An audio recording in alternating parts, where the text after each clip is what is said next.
Welcome to Managing Big Feelings. I'm Dr. Chelsey Haig, and we are here with Positive Parenthood, and we are talking today about how to manage big feelings. So most of us, all of us humans, have big feelings at some time or another, and when we're parenting our children, most of us have the experience that sometimes it's kind of tricky to move through the big feelings. And so I want to encourage you to just recognize the potential and the opportunity that you have with each big feeling to support your child, to learn how to regulate, how to navigate a range of emotional states in the relationship with you, and how to have ruptures and repairs, all really healthy things that happen in our lives. That said, there are some really specific things we can do to support our children towards cooperation, and we're going to talk about what some of those things are today. At Positive Parenthood, we are a relationship-based organization, and what that means for parenting is that we really want to nurture the relationship between the parent and the child so that when we try to get kids to cooperate, the main thing we're relying on is the relationship. So we're going to talk about a lot of really deeply positive supports. We're going to talk about how to nurture the ground of your parenting so that you can make some shifts towards more cooperation from your children. And we're going to talk about two different strategies today that two strategies for what to do kind of in the middle of an upset. So say your child is having an upset, having a meltdown, what do you do? These are strategies that will work across the lifespan. I'm just making this little introduction because when I did the workshop, I forgot to start the video going right away. So I am going to transition now. We'll talk about those, and we'll also talk about how to get ahead of some of the upsets. So I really hope you enjoy it, and feel free to shoot me an email at Chelsey, Chelsey, at positiveparenthood.org, or check out our website at www.positiveparenthood.org. Thanks so much for being with us today. Enjoy. So I thought that, I could manage my life, right? Yes, if you're not muted, if you can please go ahead and mute, and I'll try to mute everybody too. That would be great. Perfect. Okay. And things were just really tough. And so I ended up actually enrolling in my mom's parenting class, which at the time I was sort of like, how am I going to learn how to parent from my mom? And it ended up really transforming our family. And what happened is that I got the practical tools that matched the social emotional theory that I knew so well. So that's kind of what we're talking about today in terms of managing big feelings, where I'm going to introduce you to some of those tools, so that you can use them with your kids. I think that for most of us, we're exhausted. This is a drawing that I made of myself. We're exhausted, we're overwhelmed, we're overworked. There's so much going on. There's so much uncertainty that we're kind of dealing with and trying to move through right now, that it's no wonder that both for our kids and for ourselves, there's lots of big feelings. And those two things, of course, are, intimately connected. So before we start, I just want to take a second to do a little bit of grounding. So find a spot for you to sit, and I really encourage you to find a place where you can really be present with this content over the next little while. And I just invite you to take a minute to close your eyes, get your feet on the ground, and really just assess how you're doing today in the midst of all the stuff that is going on in the world, in the midst of a lot of uncertainty. And as parents, and parenting is it's tough. It's really hard. And we are constantly on. And so just noticing where in your body there's any tightness, and trying to bring a little bit of gentleness and looseness to those areas. And also noticing if there's anywhere in your body where you are actually really relaxed, And seeing if maybe, just maybe, you can relax that area a little bit more. Just take a deep breath and think about or let kind of rise up the thing that you most want for your children or your child. Maybe it's happiness, maybe it's a sense of calm, maybe it's listening to their inside voice, maybe it's deep sibling relationships. For me, I most want a sense of belonging. And I invite you just to bring yourself back into awareness and into this group. And if you will, I would love to hear. You can go ahead and unmute yourself from one or two people about what the thing that you most want for your child or your children is. Anybody willing to share? Mine is I want them to feel loved and heard growing up feeling Give you a minute in case you'd like to share. And then we'll just move on. Erin, would you like to share what you most want for your children?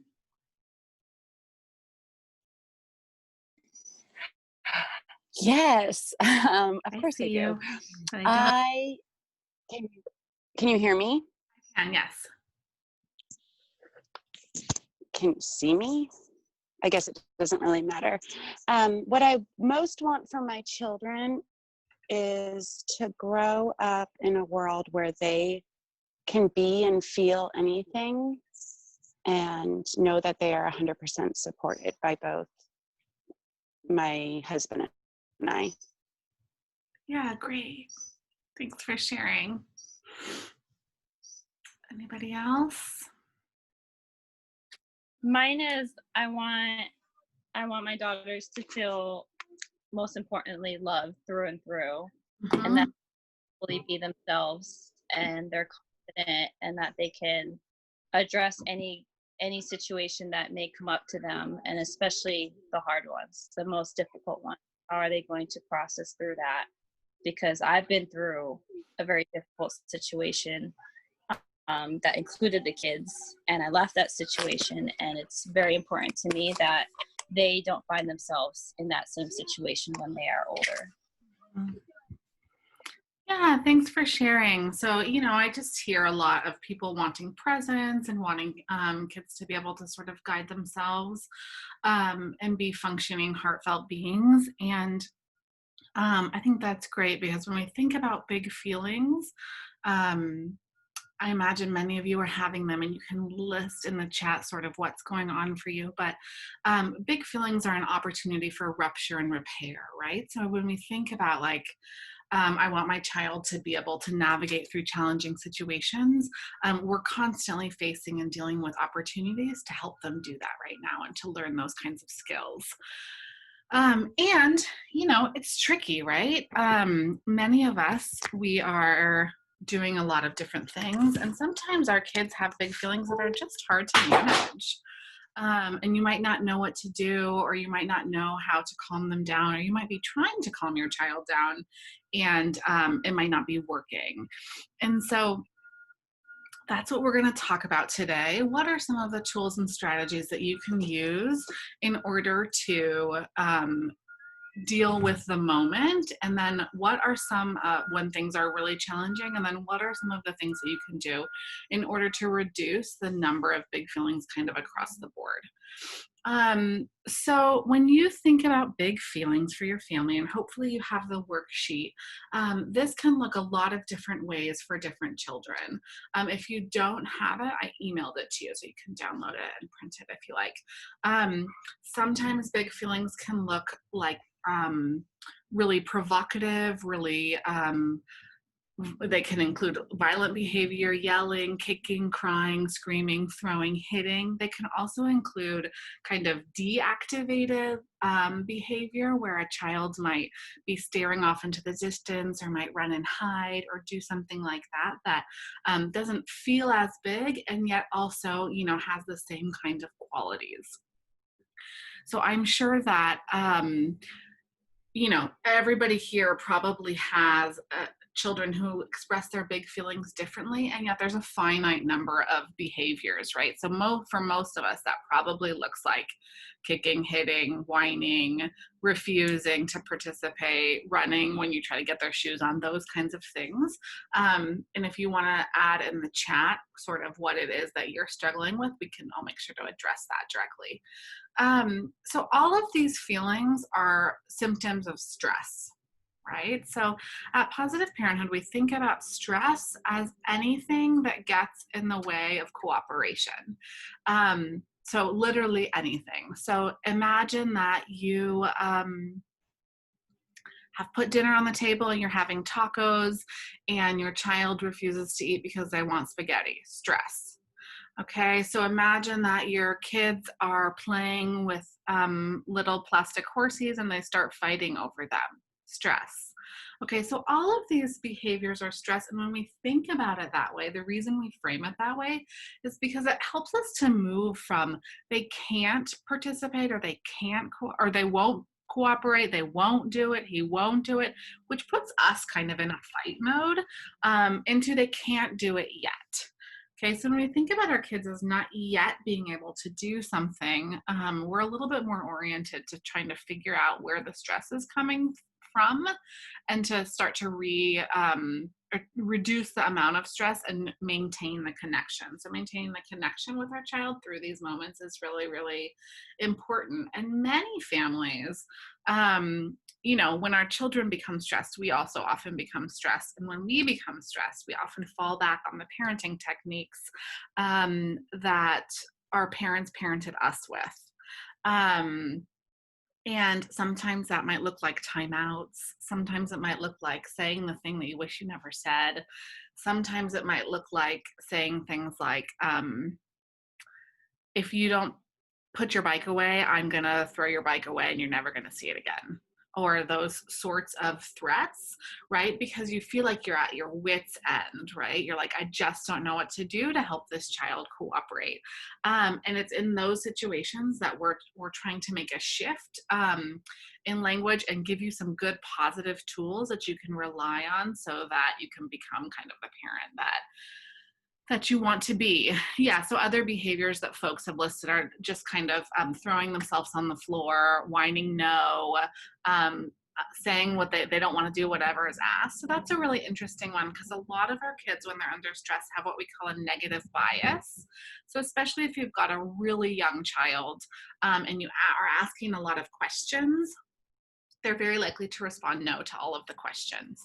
So you might say, are you ready to eat dinner? No.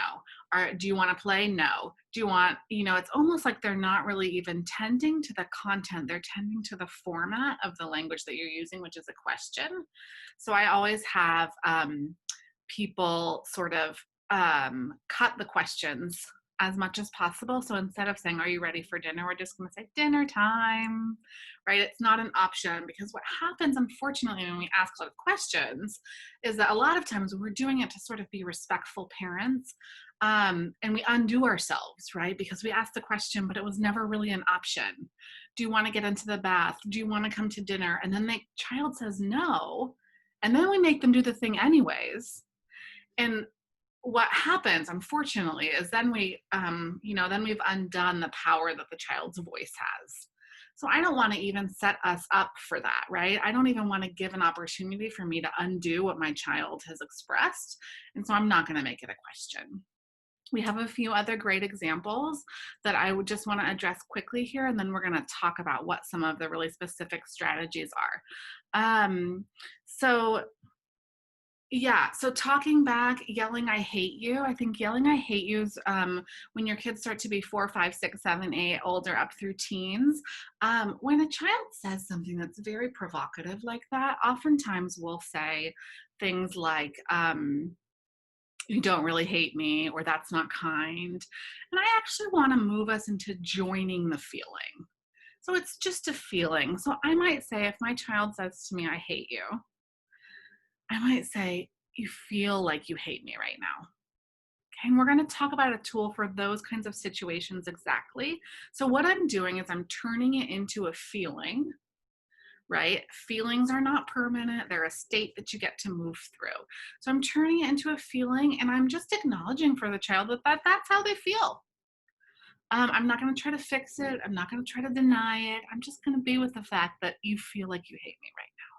And as the adult, I might need to get some support from somebody else later if that's really upsetting or challenging or tricky for me. And I'm going to do that away from the child. But in the moment, you feel like you hate me. Okay. So a lot of times what will happen is like, I hate you. You feel like you hate me. Go away. Slams the door. And if your child is doing that, I'm going to say, really feel like you hate me right now. I'm going to stay here with you. Would you like me to go this far away or this far away? And then maybe they're going to say, I want you to go to the other side of the world, or I want you to go to the living room or whatever. And they're going to say, can't go into the living room. I can go this far or I can go this far. So I'm setting a boundary, I'm staying in connection, and I'm also offering the child inside of that some choice. You can have this or you can have this, right? I'm giving them some physical movements with my hands. Of course, it's not really that far away, but I am going to stay in connection. That's really, really important because we want our kids to learn to navigate feelings across a range of emotions, and we want them to do that navigation in the relationship with us. So that's why sort of when you put a child in timeout, they don't have anyone to do it with anymore, right? And that's what we're really shooting for, is doing it with someone. So when we talk about that, kind of the frame that we're using is a co-regulation frame. So co-regulation is an increased, or it's the way that we share the emotional landscape. So if you think about, people will talk about someone and they'll say things like, when she walks into a room, she lights up the room. Talking about something going to a party, not like we're going to a lot of parties right now, but she lights up the room, right? And what's happening is she's bringing her energy into a room full of people, and her energy is infecting them. So they get to share it, right? Similarly, I'm sure many of you have had this experience. I certainly have, where you've had a long day at work. I'll just tell my own story. I've had a really long day at work, really, really exhausted. And I come home, it's like 5 o'clock. I'm like, I got 2.5 hours. Yes, I am saying that timeouts are not effective, and I'm going to tell you why in just a second, and then I'll tell you what to do instead. So I got 2 hours, kids, just be good for these 2 hours. But I've had a really bad day, and I walk in, and then it's just like the worst night ever. Okay, so I'm sure some of you can relate to that, right? They throw food on the floor, they get in a fight with each other, they refuse to go to bed, etc., etc. And what's happening again is that same kind of co-regulation. I'm sharing my emotional state with my child, and they're taking on the feeling. Now, our kids are hardwired to do that. Okay, so they're hardwired to read our tone and to take it on. They're not going to say to you in words, I'm feeling bad because you feel bad, right? But they are going to express your feeling in their behaviors. So I can give you like the most effective parenting tools. And if you're not taking care of yourself and approaching your child with a really deep sense of calm, they're going to fail every time. So on the left here, we have this picture of the parent and the child. They're hardwired to read your feeling and to take it on, your emotional state. Oftentimes we think about a teeter-totter, okay? So adults, if you have a really angry adult who's here, sometimes the other adult will meet them in the same kind of energy that they are in. And with your child, we want you to be in a teeter-totter. That's going to help them calm down, okay? So if their emotional energy is really high, really red, they're super frustrated, they're really angry, they're having a big feeling, they're saying, I hate you, throwing themselves on the ground, whatever it is, I want you to approach them in the absolute most calm, connected, warm way possible. Okay, so they're up here, you're going to be the opposite, and you might even have to whisper, right? Because what you're trying to do is use your really deep calm in order to bring them into regulation. Now, the reason that timeouts or go to your room doesn't work. It may work in the short term because the child gets scared, right, or becomes worried. But kids are so resilient, it's not going to work in the long term. So we're looking for a long-term solution here, right? And the reason that timeouts don't work for the long-term solution is that A, kids become resistant to whatever punishment that you can lay on them. And B, in order for them to co-regulate, and through that, they're going to learn how to self-regulate, right? That's what we want our kids to learn, how to manage their feelings on their own and move through them, by themselves. Of course, they're going to be very old before they can do that, right? But when we let them put them in a timeout or send them to their rooms and are not in connection with them through those feelings, what we are teaching them is that negative, bad, or tricky, I usually call them tricky, tricky feelings are kind of shameful and not something that we can manage together. And I want them, when they're feeling that way, to come into relationship with me, so that I can help them learn some positive ways to move those feelings through and behave in socially appropriate ways. So it's called developing the pro-social. We're working towards developing the way that children respond in ways that are socially appropriate. Um, yeah, so this is a great question around parents being able to regulate themselves. So a lot of times, we have a big reaction to a child, right? The child is way up here on the teeter-totter. We get really frustrated, and then we kind of spiral out of control because the child is then going to read our tone, right? So then we're in this negative co-escalating pattern that's really hard to break. And so when I work with parents in a coaching relationship or in my courses, we really dial down on what is what I call a keep calm phrase. What is the thing that you can say to yourself in a moment of upset to buy yourself a second so that you can do a little bit of reflecting on how you want to be? Just a second. And it might be, it could just even be taking 2 breaths. It could be just saying to yourself, other people come up with all kinds of different ones based on who you are. And what you're trying to do is get yourself a minute. And then I oftentimes will tell people, look, this is a skill. It's like riding a bike. So you might not come with it, but you can develop it. It's going to take practice. And kind of 2 hacks are, one, slowing your body way down, like you're moving in or out of a yoga pose. So moving really slowly, like you're walking through concrete is another one. And also whispering. So if you're mad and you start whispering, a couple of things happen. It's harder to read your tone. And that whisper or that really slow movement sends really calming vibes into your brain. So it's, that's a sort of way to hack it as you're practicing staying calm. Yeah, so this is a great question regarding timeouts and only using it when there's a safety situation, like a child hitting his sister in the face with a toy car. Okay, so I'm sure that many of you can attest to that. And of course, you want to do safety first, but I'm still not going to put them in a timeout. So if I have a child, I'm going to answer this question and then we'll talk about some of the specific tools. If I have a child 2 kids, one is hitting the other kid with a toy or hurting them in some other kind of way, I'm going to bend down. I'm going to look the child who has done the hitting in the eye, and I'm going to take their hands in mine, and super warmly, I'm going to give them what we call the positive opposite. So I'm going to say to them, toys stay on floor, or toys are for playing. Or I might say hands on your own body if it's like a hitting kind of situation. And then one of 2 things is going to happen. Okay, so now I'm like super dialed into the child who's done the hitting or done the violent act. One of 2 things is going to happen. They're either going to get kind of a sheepish look on their face, like, okay. And then if that happens, I'm going to say, oh, looks like you're ready to try again.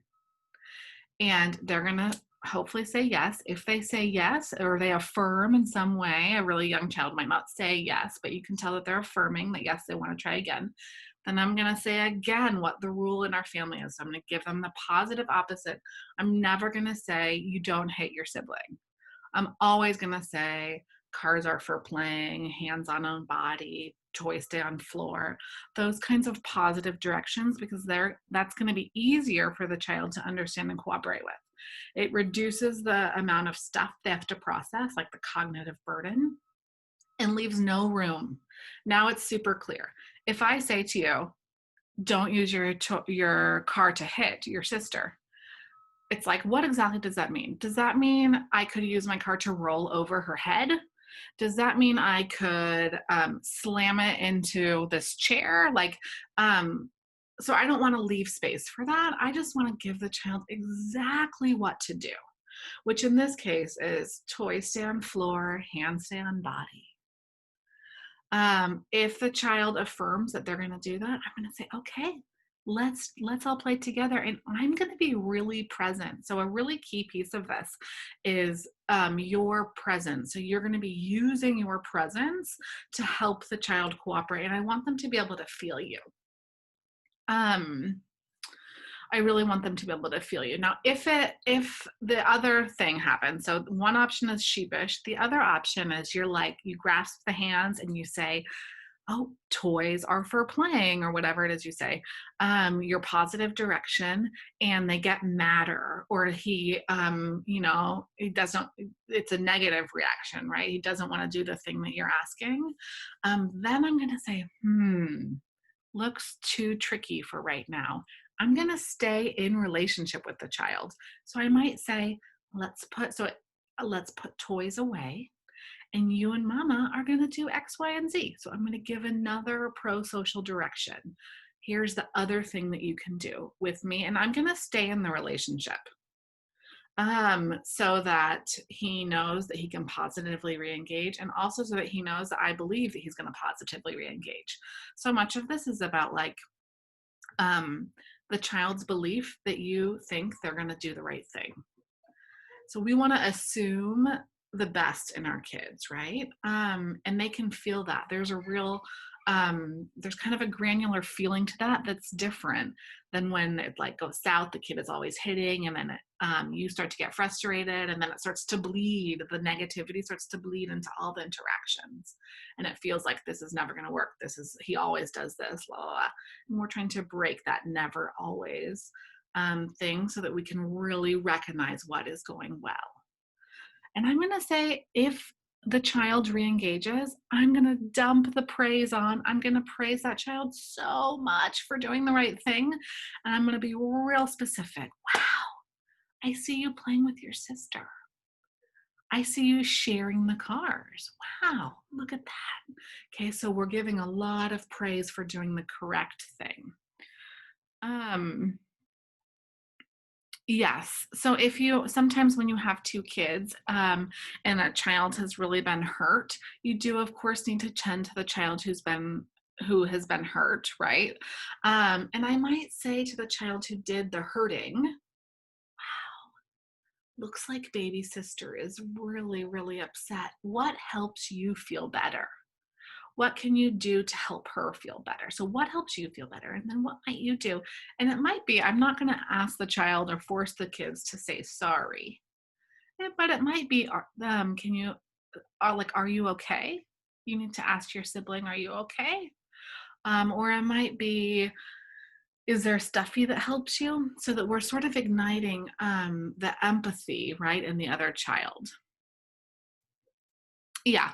Okay. So yes, this happens a lot with twins, right? So when you've got two kids who are the same age, and there's, I think, many twin families here, and I've got twins also, I want to really set them up with practices. So I want them to practice playing together, and I might set a timer, and you can do this for other siblings too. I might set a timer and say, okay, we're going to practice playing together for 3 minutes. You think you can do it? Now that means, and I'm going to give them what it means. Another thing is that, I really never, I never really go for forced sharing. But when you have twins, it's a little bit more complicated, right? And those of you with twins on this call know that. Or if you have kids close in age, I imagine it's similar, right? And so I'm going to really focus heavily on the pro-social and helping them know how to play together. So I'm trying to build up the positive, which is going to work every time more than de-escalate the negative. Okay. So I might teach my twins or my children who are close in age to, instead of grabbing toys, I may teach them to hold their hand out like this. Okay. So one night I taught my own twins to do this when they were 15 months, and they still do it now. They're nearly 5. And I want them to hold their hand out and ask for the toy or the item instead of grabbing the item. Okay. So kids can do this. 15-month-olds can do this. 4-year-olds can do this. 9-year-olds can do this. But here's the key. You have got to be in the mix, because maybe the twin is going to say no, right? The one child asks for the toy, the kid says no. Then I want the parent to be the most awesome, seductive, loving thing, the thing the child wants more. So then I want to take the child who's waiting, and I might say, I don't know, she's not ready to give it to you yet. Let's sing the ABCs, and I'll bounce you on my legs while we sing it. Do you think she'll be ready at the end of 1 ABCs or the end of 2 ABCs? So now I'm giving the child who wants the item some strategies to get through waiting, right? Because waiting is hard. I also am not going to force the child to hand over the toy. Okay. And if there's a lot of stuff going on between these two kids, I'm going to set this up as a practice at least once a day. And it might be like, we're going to practice playing together for, do you think we can do 2 minutes or 1 minute? Okay. So I'm going to give them a little choice, and then I'm going to set a timer. And when that timer goes off, and if they can't play together for 1 minute, then set the timer for 10 seconds. If they can't, it's okay to do a really short amount. So I'm going to do a short amount, and then I'm going to help them build up. And every time I'm going to layer on the praise. Right. And kids need, most of the research is that children need about to be praised about 100 times a day. And there's a specific way to do that, but 100 times a day is a lot of times a day. It's like 10 times an hour. So a way to do that, and each child needs that, right? And when we have kids who are doing these upsets or getting kind of frustrated or getting into it, those are expressions of stress. And so what they're telling us is that they need more. And I know that's hard to manage, right? Because many of us already so stressed. And so sometimes I tell people like, it's not about the quantity of your presence. It's about the quality of your presence. And so pick 5 minutes. Take 5 minutes every hour. Also set the timer and say, I'm going to be super present with my kid or my children for 5 minutes. Okay, so you're all in. The quality of your presence is super high. You're on the floor with them. You're doing what they want to do. You're being physical, being super light and bright and fun. And when the 5 minutes goes off, then maybe you're going to say, okay, now it's your turn to play, and mommy or daddy is going to go do the laundry, write some emails, whatever. And I would also then put a timer on for yourself. Because often what happens is, and there's different ages on this call, so you'll need to measure how much time your kids can be by the sort of engaged in an activity without you. But often what happens is we say, I'm going to go do something I'm going to go answer emails for 20 minutes. And the child doesn't have a way to measure the 20 minutes. Okay, so I want to give them a way to measure, a timer if you have one. You can use one on your phone. You can also buy these wedge timers if you've got little kids that are red, and the red wedge gets smaller like this as the time goes by. So it gives them a way to measure the time. So the child needs some way to measure the time, but what also happens is that oftentimes we get lost in our own emails, right? So this could definitely happen to me. 20 minutes feels like it's like 2 hours have gone by, and it feels like 10 minutes, right? And so in those kinds of moments, I really want to put a timer on for myself. so that I know, okay, up 55 minutes of I do 55 minutes and then 5 minutes, 55 minutes and then 5 minutes. Got 3 kids and they share the special 5. Okay. So present for 5 minutes, working for 55 minutes when I'm working from home in this particular situation.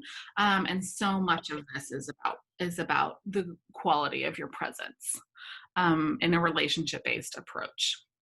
And I know, I really believe that everybody on this call has the capacity to do that for their child, knowing that takes some self-care, take some creativity, and you just structure whatever amount of time you do have into your time. So let's talk a little bit about how to know what to do in some of these scenarios that you've brought up. So some of you have talked about needing to de-escalate and there being a baby involved, or twins really fighting over something, or laying on the ground and refusing to do something. And there's tools for all of those.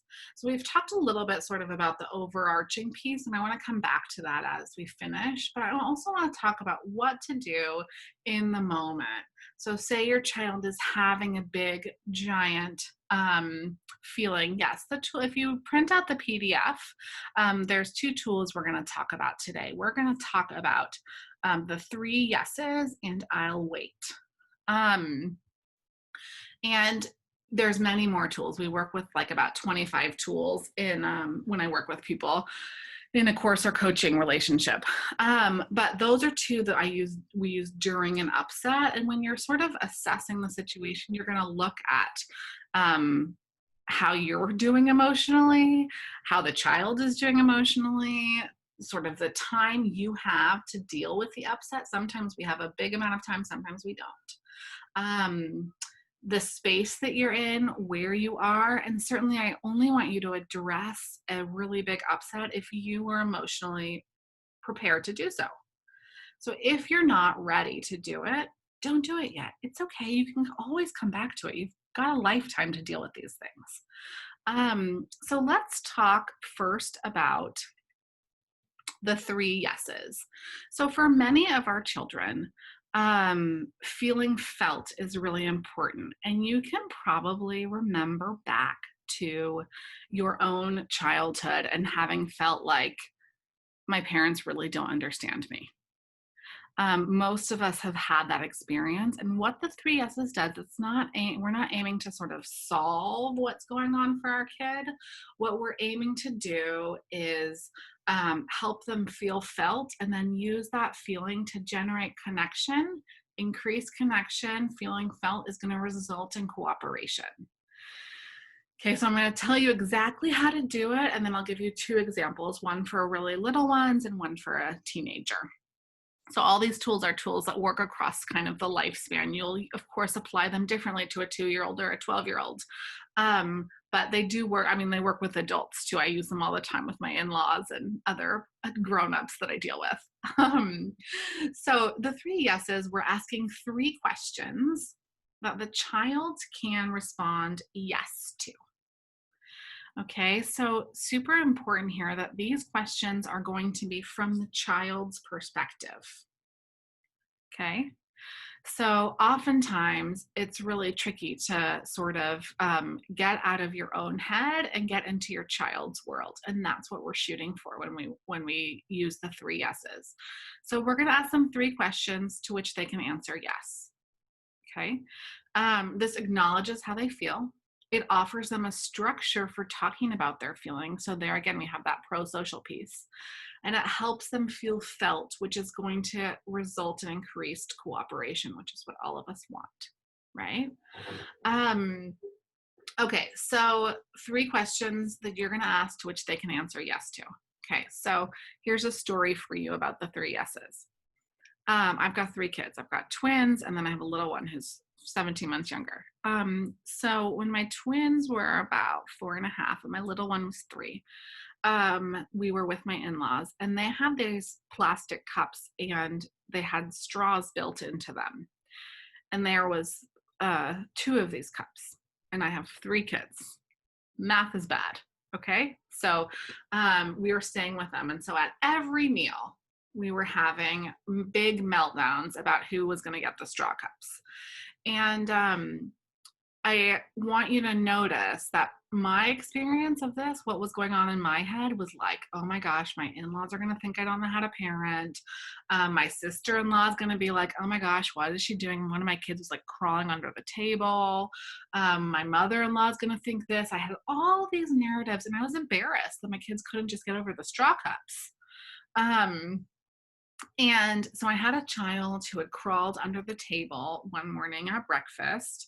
And I got her out from under the table and I sat her on my lap just crying. And I asked her 3 questions. And I think this example might be on your worksheet. So it's like, you really want that cup right now? She's like, yes.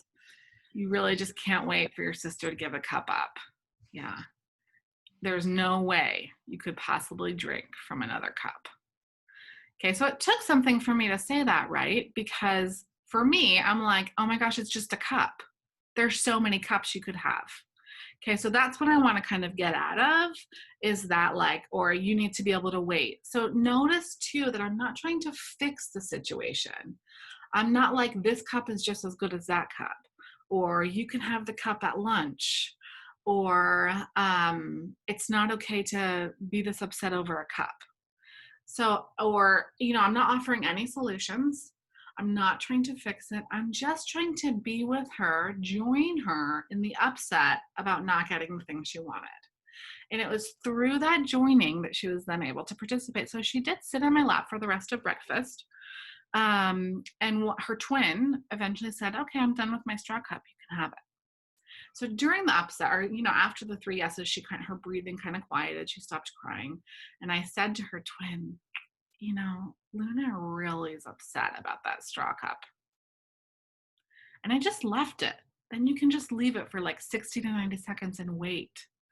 And eventually her sister said, oh, well, I think I'm almost done with my straw cup.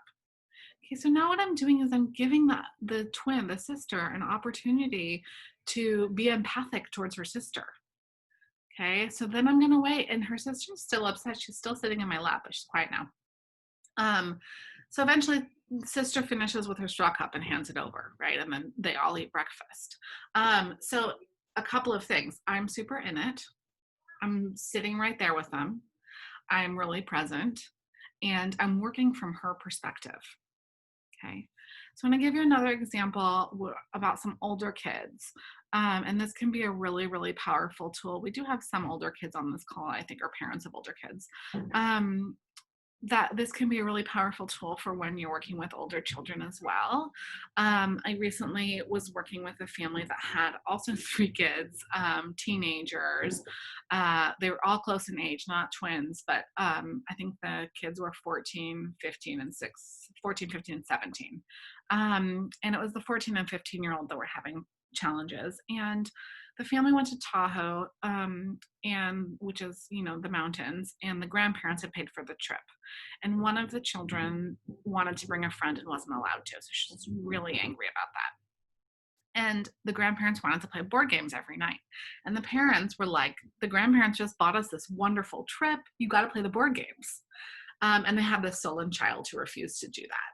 Right. And so moms were very, very frustrated, and, didn't know what to do. And so we talked about using the 3 yeses. First, mom pulled the internet, I'll say, so that she could try to get her daughter off of her phone and into the board game, which that didn't work. Right. So I'm like, okay, plug the internet back in. Let's generate some connection. So she went up to this young woman's room, and the girl was sitting on the bed. So we had mom sit on the floor. So now we're like thinking about position and presence and kind of the power dynamic. So the girl's got a little bit of power. She's seated in a higher place. And I had her sit with her back to the bed and ask 3 yes questions. So this was especially a tricky one because mom is like, this girl needs to pull it together. We're on this fantastic vacation. I'm like, okay, it doesn't really feel that way to your daughter though. So what can we do to help her feel felt? And so the 3 questions that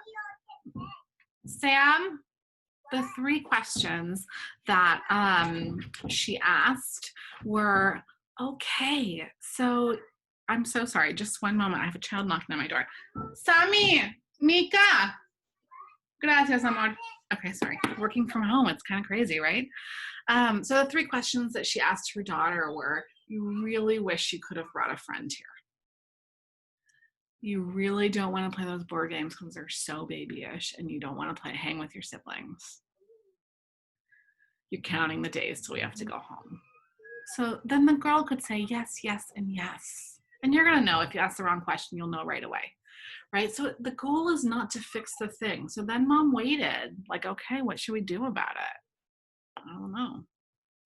So I want the child or the teenager to start to generate the what to do piece here.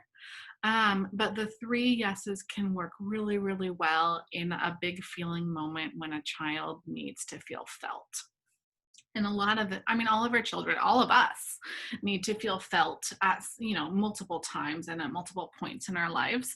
So next time your kiddo's having a tantrum and you have the emotional reserves to ask 3 yes questions, I super encourage you to try it. Yeah, it's a great question around the specific questions or just whether there's like a progression of questions, and there's not.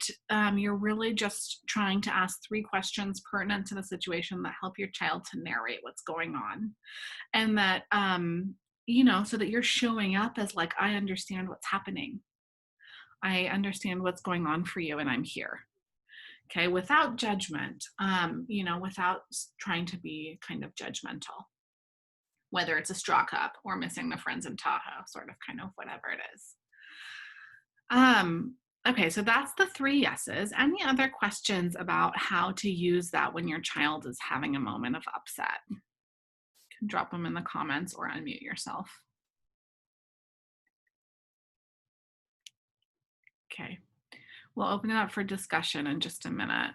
So if anything comes up, go ahead and drop it in the comments. Yeah.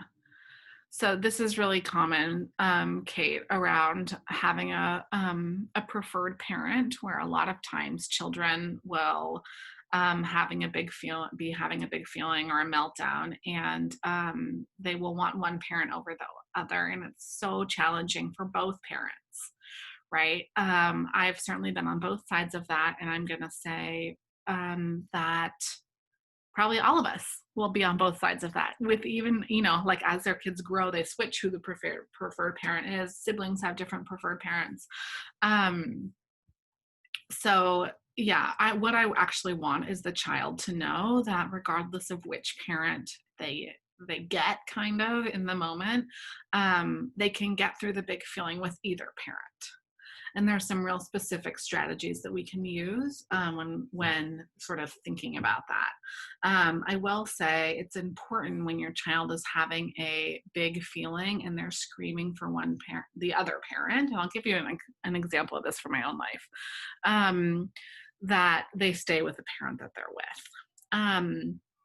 And this example actually uses I'll wait as a way to help this child manage. So we were having dinner, and one of my 4-year-olds, I don't remember why she began to tantrum, but she really began to melt down.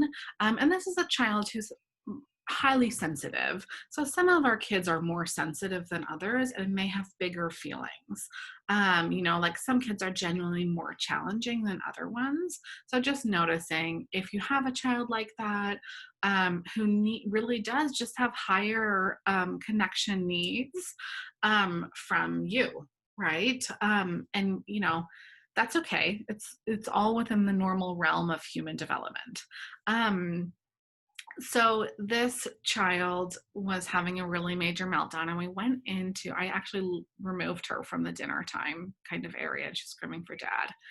And we went into the bedroom, and she was really upset. So she was laying on our bed, screaming, hating, being really, really angry. And what I definitely couldn't do was tag out with my husband, which normally is a great strategy, right? If you're getting too activated to deal with it, then I always encourage people to tag out with their partner, if there's a partner in the mix, right? Or another adult.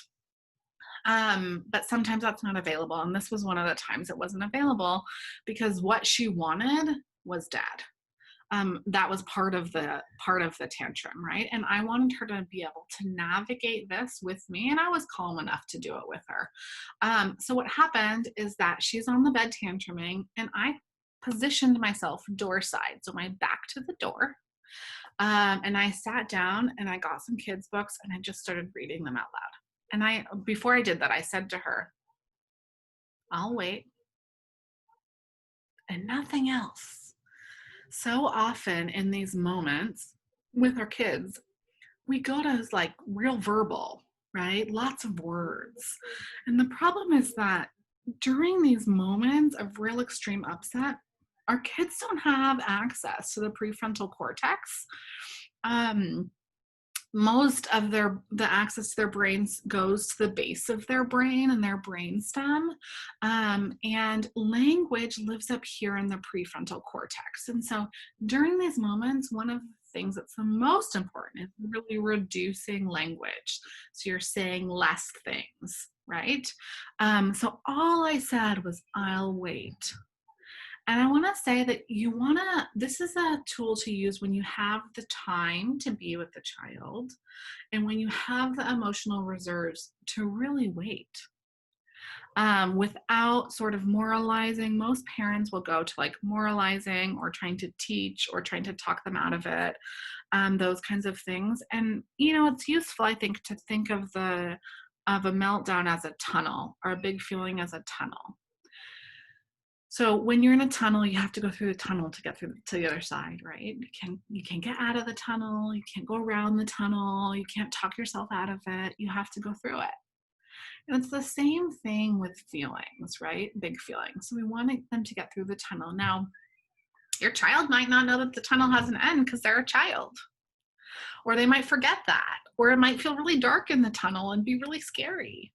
And so your job as the adult is, if you're using I'll wait, is I'll wait, and then warm and accepting presence. Okay. So you can do that with like soft eyes, quiet, you might say like, make kind of sounds that generate a feeling of what the child is going through, but you really have to settle in and wait. So when I do this strategy, I'm really waiting for the child to re-engage. And this is one of the trickiest things, because a lot of times we will want to ask, like, are you ready to be with me? Or are you ready to whatever it is, right? Are you done? Are you feeling better? And oftentimes, and you may have had this experience, oftentimes that happens and it's like pouring gasoline on the fire, right? Then the tantrum gets bigger. And we want to kind of avoid that, right? So I'm going to really let the child to re-engage with me. And I'm going to do that by just waiting quietly. I'm going to position myself so the child can't get out. If the child is doing things like pulling books off bookshelves or throwing something, I'm going to remove all of the things that they can throw. Okay, so I'm keeping them safe. If the child is coming at me, sometimes kids will run at parents or like hit a parent or something like that. The first time they may get you because you're surprised. They might get you the first time, but after the first time, you're going to be on alert. And if they come at you, you're going to use their momentum to turn them away from you. You can put your hand on the small of their back and turn them away from you. Okay. And you're going to be ready for it the next time so that it doesn't happen again. If there's siblings, we want siblings to be out of the mix. So then they will need to go do something else or be engaged in another activity while this is happening.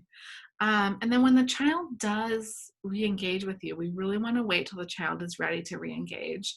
And then heavy praise, not like I'm going to avoid sort of moralizing or teaching about like why we're not going to do this again. I'm just going to say like with my daughter who was on the bed tantruming, she did come over when I was reading the stories.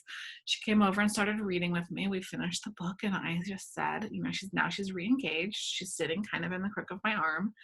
And I said, oh, looks like you're just about ready to go back to dinner."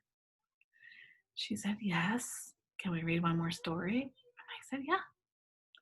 And then we read one more story, and then I said, "Okay, let's go back to dinner." And she said, "Okay."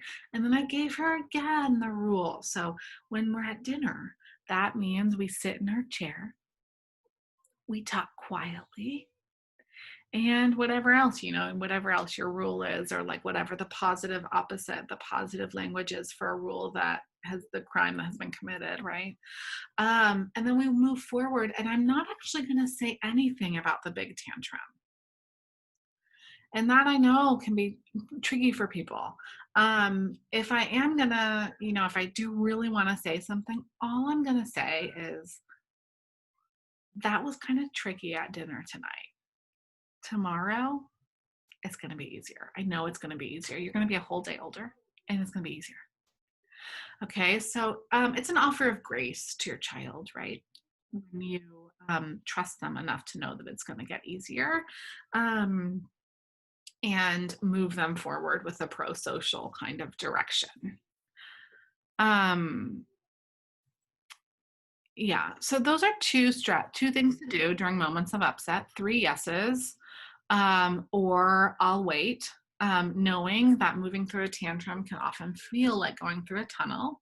You've got to go through it. It might be really dark. Your presence is super important. Um, I want to say that this way of parenting really requires a lot of self-care. And this isn't the only way to parent. There are, of course, many ways to parent your child. But many of our children, yeah, Kate, this is a great question. What if you don't have time for the wait? Then it's not a good moment to use all wait. So if you don't have time to sit with your child and wait, do a different tool. Like go with the 3 yeses, or really work on nourishing the ground of your parenting. I am going to say that at some point you are going to have to do the waiting, but I would pick your times carefully, right? So I often call that like choosing your victories instead of picking your battles. Like choose your victories. If you don't have the time to wait, um, you know, drop the rope. Like, don't engage, right? And it may be like, um, yeah, if you don't have the time to do it, then don't do it. Definitely make sure, set yourself up as much as you're setting your child up for success, set yourself up for success. And it may be, doing all way and necessarily entails like deciding you're not going to go get the clothes out of the laundry, deciding that you're not going to answer your phone, knowing that your other child is engaged in another way. And it is, you are generating connection, and sometimes it will be a little bit of time that you have to do all wait for, and sometimes it'll be a longer time.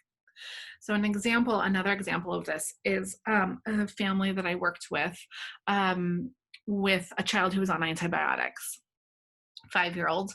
And it was for an ear infection. So, you have to take it. And he really didn't want to take the antibiotics. And so they had been in a pattern of pinning the child down and forcing the antibiotics into his mouth, right? I'm sure many of us have been there. And it was really tricky, really hard on the parents, really hard on the child. And they wanted to make a shift. And so we used all wait. And what we did is they had been taking the medicine in the bathroom. So we were going to continue doing that. And there's 2 parents involved. So they picked the parent that was the most kind of oriented to this, right? And in this case, it was dad. So dad went into the bathroom with the boy. Mom was on the other side of the door, thank goodness, because she was like, "Oh my gosh, this is too much." And he was crying and screaming, very upset for a long time, 3.5 hours. And dad just sat quietly. He had the syringe of medicine. So he was in it, and he made the decision, I'm not going to pin my child down this time. So I'm going to do it this other way. And I know it's going to take a while this time. So he was in it with the boy. And at the end of the 3.5 hours, it was like he got through the tunnel. He walked over and took the medicine. The next day, 20 minutes. The 3rd and 4th and 5th day, he just finished the course of medication without an issue. Right? So, it's an active decision to say that I'm going to wait through this. And there are times for all of us when we're not ready to deal with something yet. And that's okay. It's okay to say I'm not ready to deal with this yet. And I would actually much rather you say I'm not ready to deal with this yet. Yet, the power of yet, like just because you're not ready to deal with it yet doesn't mean you're not going to be ready for it. Just like your child might not yet be ready to whatever it is. But they will eventually, right? They might not yet be ready to sleep with no pull-ups, but they will. So yeah, definitely sort of tending to when it's what's going on when you're going to use this kind of strategy. And then, the other thing is that parenting in a relationship-based framework can be extremely rewarding and heartfelt and hopeful and allows us to be really positive. And it takes a lot of self-care. It takes you saying, I'm going to make sure that my own needs are met because we're in that co-regulation, right? So we're noticing that our own emotional state really deeply is the thing perhaps that most affects our children's capacity to cooperate. And so that means taking care of yourself. And I know that right now, with like the layers upon layers of uncertainty that we're dealing with, the layers upon layers of violence and reality that families are dealing with, especially families of color, like, there's all kinds of stuff that make it hard to do this. And it's worth it because of your kids, you know? Like I don't think there's a better investment of your time. And I want to say that many of our children, if they're not cooperating, it's because they can't yet. And many of them need deeper, more attention like this. And a lot of times, many of you have probably come across good enough parenting. And it's basically the idea that like you do what you can, you love them a lot, you might make some mistakes, it's all going to be fine. And that's probably true for many families, but it's not true for every family.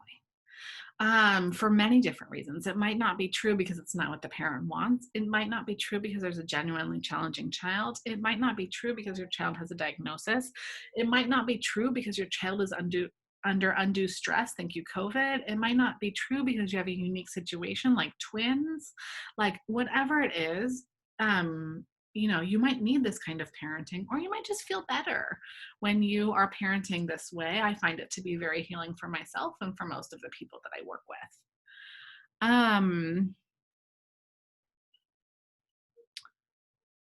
Yeah, so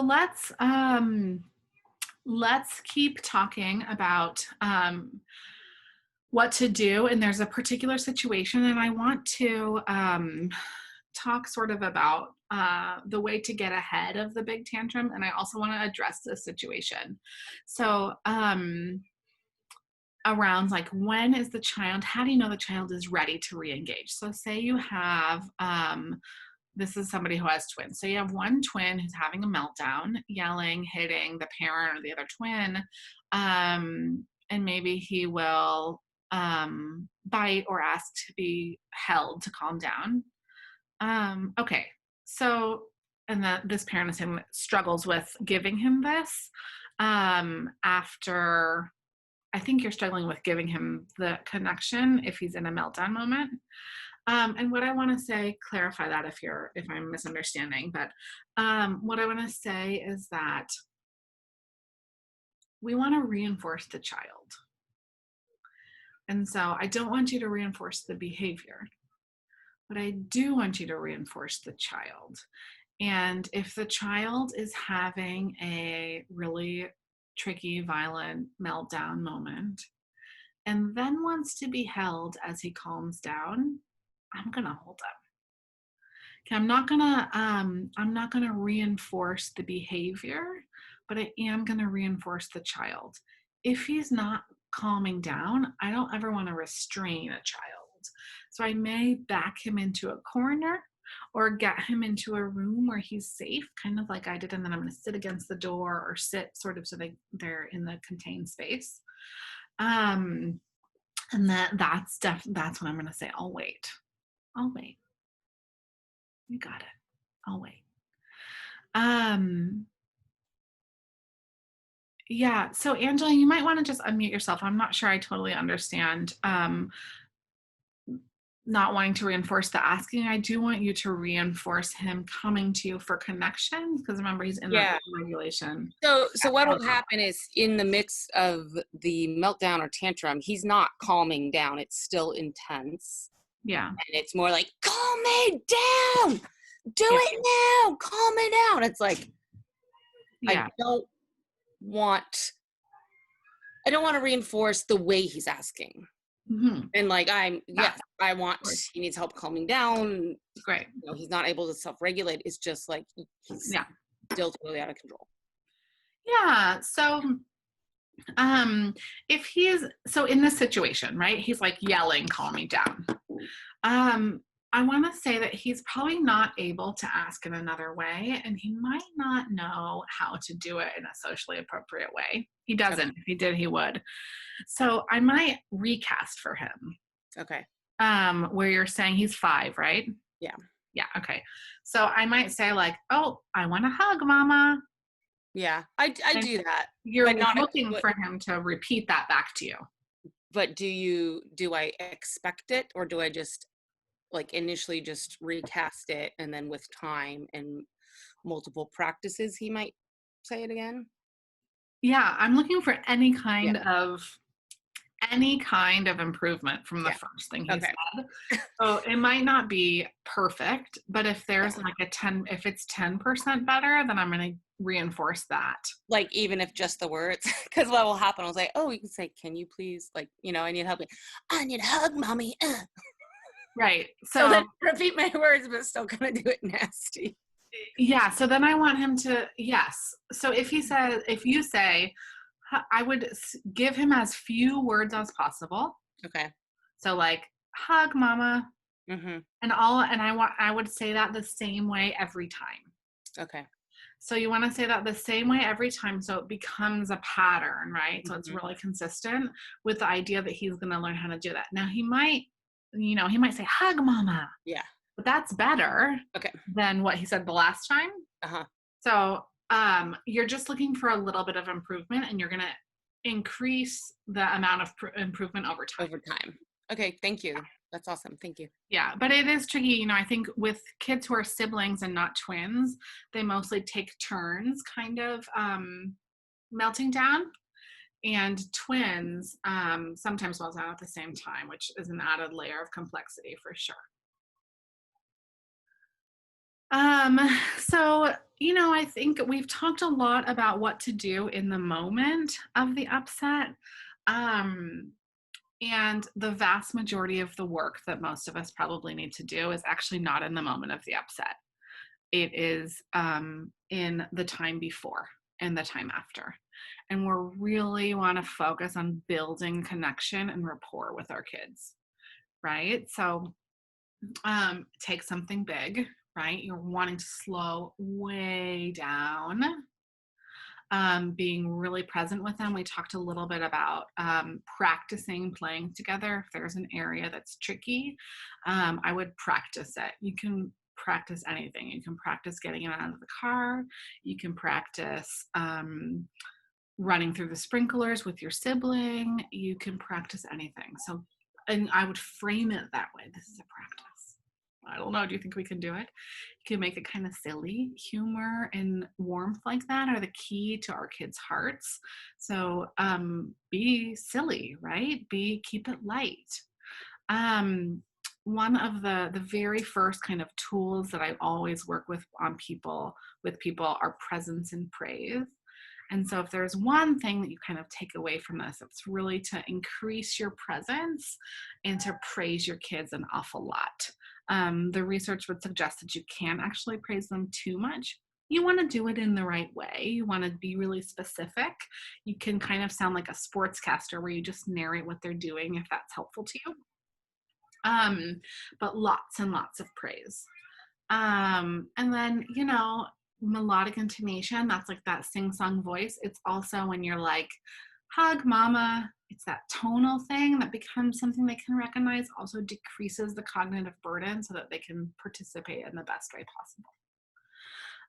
So I want to open it up for conversation, but before we do that, I will say that we have we do courses in coaching. We've got courses starting just about every 6 weeks. You guys are all invited to those. If you're not already in the Facebook group, would love for you to jump in there, and I'll send a follow-up email with a link. And we also offer coaching. So if that's of interest to anybody, the courses or the coaching, we have a 20-minute one-on-one consult that you can sign up for, and I'll send a link for that. But I want to just kind of open it up for conversation for any questions that people have, or if you want to discuss a particular scenario or situation, we can kind of talk through it using these tools. So you can unmute yourself, or you can drop in the chats, whatever works for you.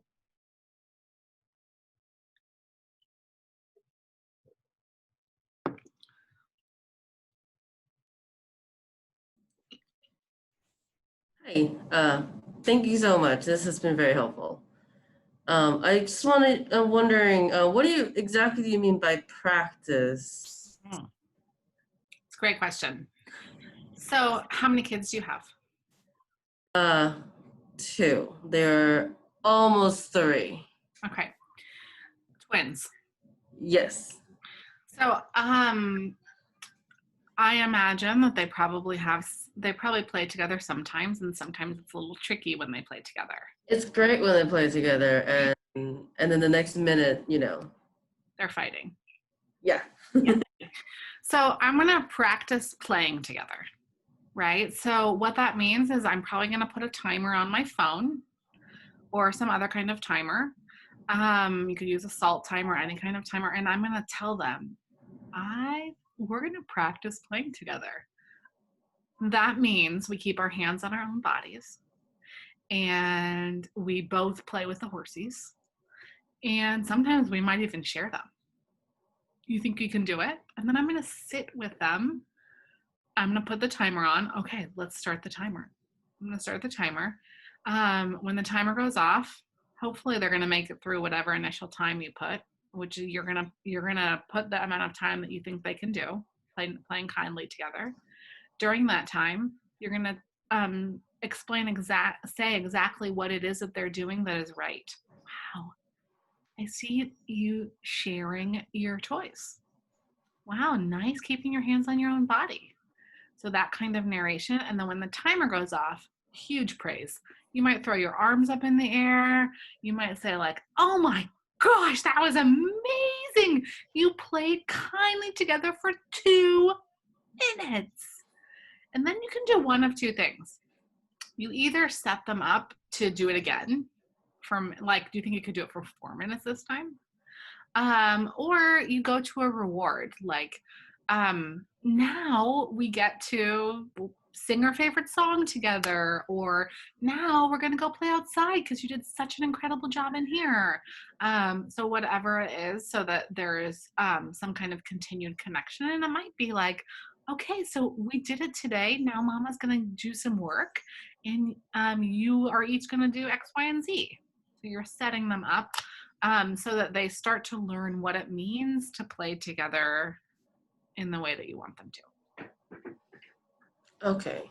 Let's see how that works. Sorry, I have another question. Yeah. So one of my boy twin, I can tell that he needs a bit more attention. He's more the sensitive kind. He will do things to get more attention, and he will not sit in his car seat when we pick him up or go anywhere. And morning takes forever. Getting home takes forever. So it's definitely, sometimes we have the time to do the waiting thing, but do we engage with him when we're trying to let him play it out or whatever? He thinks it's just funny, or he just goes straight to a tantrum. So the giggles are also signs of dysregulation, right? Oh. Sometimes it's that I call it the dysregulated giggle. I mean, not all laughter, of course, is not all dysregulation, but when it's around these kind of transition moments, what he's telling you is he can't cooperate, so he needs more support. these are transitions, right? So we do a lot of work on how to break transitions down. A lot of kids struggle with these. And the way to do it, I want you to kind of get ahead of it. So getting ahead of it is going to look like a lot of melodic intonation. So maybe you sing, we get into our car seat, we go up, up, up, and then we sit down, down, down. And you say it like that every single time, right? Until he is repeating that back to you. It's probably also the case that there's when we have these highly sensitive kids, everything is just there's so much coming into their little systems, and so we want to give them information in the easiest to understand way possible. And oftentimes that is one of the ways to do that. Not oftentimes, all the time. One of the ways to do that is by taking no, not, and don't out of your language. So making sure that you're telling him always what to do instead of what not to do. So a lot of melodic intonation, break the transition down for him so he's super clear. Like, first you put on your backpack, then you put on your shoes, then you hold sister's hand and walk out to the car, then you climb up, up, up, and down, down, down, then you buckle your car seat. So he knows exactly what's going to happen. And then consistency is really going to be important for him. All right. Thank you. What about other folks? I have several situations. Like even just during this call, I think my little ones had 4 episodes of either just whining or climbing all over me or having a tantrum, because she's potty training. She's mostly potty trained, but she's still she's 26 months, almost 26 months, and she doesn't always want to go number 2 on the potty. So she feels comfortable when her underwear is on and she can go hide in a specific spot, corner, and go over there. So I know when she goes over to that spot and where her toys are on the other side of the bed, and it's quiet, that something's happening. And so I go over there, and I'm positive about it. I was like, okay, we have to go potty. And I start helping her pull down her underwear, and she gets upset and starts throwing a tantrum because, of course, she wants to keep her underwear on so she can go number 2. And sometimes in my head, it's just like, okay, well, if she wants to keep her underwear on, then let her. And if she goes number 2, then we'll just go through the process of showing her how to go on the potty. But then the other side of my head is like, oh, I don't want her to go number 2 in her underwear. That's not going anywhere. And I struggle with which direction should I go, and managing the training, the potty training with the tantrum at the same time. And so she has a bunch of toys there, and she starts to climb over her toys to get as far away from me as possible to escape me trying to help her go on the potty. And the unfortunate thing is that, we live, eat, play, sleep all in the same room because I'm living with my mom right now due to our circumstances. And I say I have her younger sister sleeping on the bed right next to her, and I don't want her to wake up her 9-month-old sister. So there's a lot of things going on at the same time. There's a lot of things going on in my head, and I'm trying to calm myself to deal with it. What would be your suggestions in a situation like that? I think, how old is she? She's 26 months. Yeah. So, I think that you've got to decide what's okay for you and what's not okay for you. So you might decide, that's the first thing, right? Is you deciding what you want to do with her and then being really consistent about it. So say you decide, I'm going to go for not pooping in my underwear ever, anymore. We're going to really work on the potty training. Then, there's so many things, right, in the things that you said, but if you decide that that's what you're going to do, then we're going to be uber consistent about it. And just like for Kate's twins, I want to build in a lot of melodic intonation for her. So there might be a song. It might be, um, we have to try to poop, poop, poop, whatever it is. We have to try. Yeah. So there, and I'm going to do that every time. Now, if she resists, I'm going to still move her through the thing. Because what I don't want her to learn, and she's little enough that you can still do that. What I don't want her to learn is that she can stop or delay an event by having a tantrum. So I'm Right. going to put my hand on the small of her back and move her to the potty. It might still happen, and then I might just say, oh, let's go sit on the potty. You may also, if you can, like if you are reading the signs of her body, you may decide for like a weekend or a couple of days that you're really going to attend to her body so that you can guide her to the bathroom when she needs to go. If she's tantruming in the middle of it, it's the same thing. So I want lots of extra supports, lots of melodic intonation, and lots of consistency around like, this is the way we do it. You might say, oh, we always do this. We always go to the potty when you need to go poop. That's what we do. We always do it. So then, using always kind of like that works for a lot of kids because it makes it like just kind of neutral, just like we always do this. It's not like you don't have to do it because mom said so or so-and-so said so. It's just like, this is a thing we always do. And when they do have the tantrum where they're throwing themselves on the floor, like in this case, she was throwing herself on her toys to try to get away from me. Like, is it okay to pick them up off the floor when they're tantruming? Usually, like if she's just tantruming and throws herself on the floor, I do that always. But in this case, she's throwing herself on her toys, and scrambling between her toys, falling over and hurting herself. So then I pick her up out of it, which, then you get that like, oh, well, I'm going to fight, wrestle, struggle out of your way to try to get away from you. Like, what's the best way to do it when it's like you have to pick them up? I think you have to read the situation, right? And she's young enough that there are probably times when she's tantruming when picking her up is going to still be effective, but not for very much longer.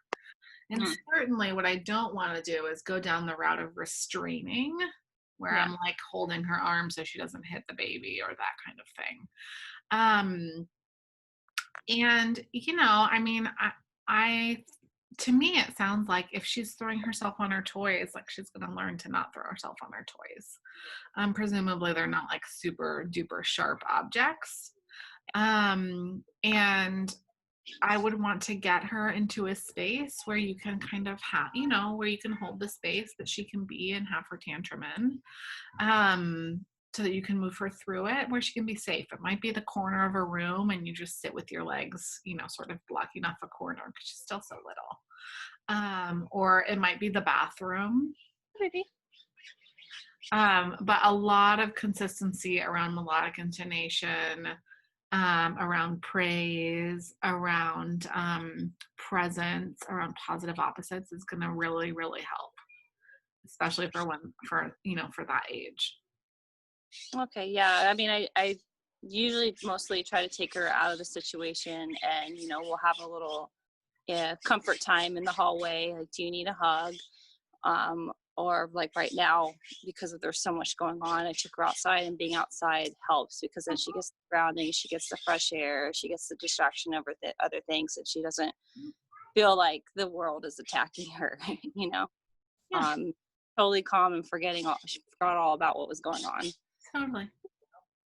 Yeah. I mean, I think, that works for adults too. Like a change of place or change of space, it can be really healthy and healing, especially right now. And just knowing that there's going to be more upsets when there's a lot of stress in your life and there's stress in the world and there's also stress in your family, right? Because, you're living with your mom, you're in one room, etc.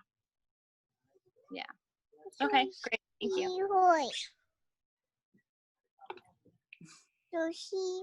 Yeah, we can go see the horses. Other stuff people want to bring up? I have one last thing for anyone. No one else have anything to say. Yeah, go ahead. I wonder, because one of my child is more sensitive, is it worth having like an Apollo corner and Alicia corner, boy, they're their own little space where it's like somewhat covered and the other one can't get into. Is it something we should invest in making? Yeah, I mean, I think you Everything have else. to decide for your family if that will work or not. Okay. I think it's important, like if you have an older sibling who has like like little Legos that a younger sibling can't have, or ruins, or whatever, because they're younger, it's important for that child to have a place to put those where they're out of reach. Twins are a little bit of a different situation, right? I will say that it is, we've talked a little bit about twins when like one twin is doing something or a sibling is doing something to get attention because they perceive that the other child is getting more attention. And what's going on for them is that our kids, not until any older than any of the kids on this call, right, can they hold that mom has actually the same amount of love for both children, right? That loving twin A doesn't take away the love, like taking some of the pie from twin B. And so what they're telling us is that they both really need to feel that. And it may be that in some situations, and this might be one of them, you could certainly try it, that we say like, this is one twin's corner and this is the other twin's corner. That's their special place. And maybe they like pick out a special blanket or a special pillow or a special something to put in those. Okay. Thank you. Mm-hmm.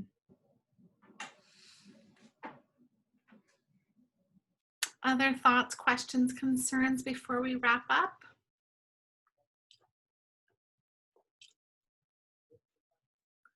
So I will say the thing that I think matters the most for people is that you make a plan with whoever you're co-parenting with, and you think about what that plan is going to be and build in the necessary supports for yourself so that you can be the kind of parent that you want to be. I will send everybody the recording.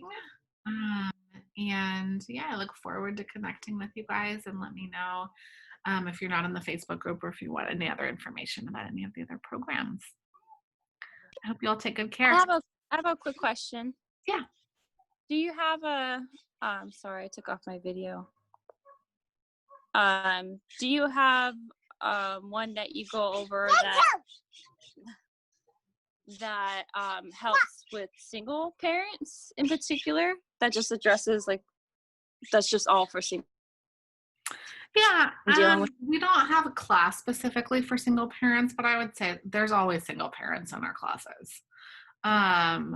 The one that I'm running right now has 11 families in it, and I think 4 of them are single parent families. So I will say that these tools will definitely work for a single parent family. They'll work for lots of different kinds of families. So yeah. Okay. Thank you. Okay, well, thank you all. I hope you have a wonderful Friday and weekend. Bye. Thank you so much. Take good care.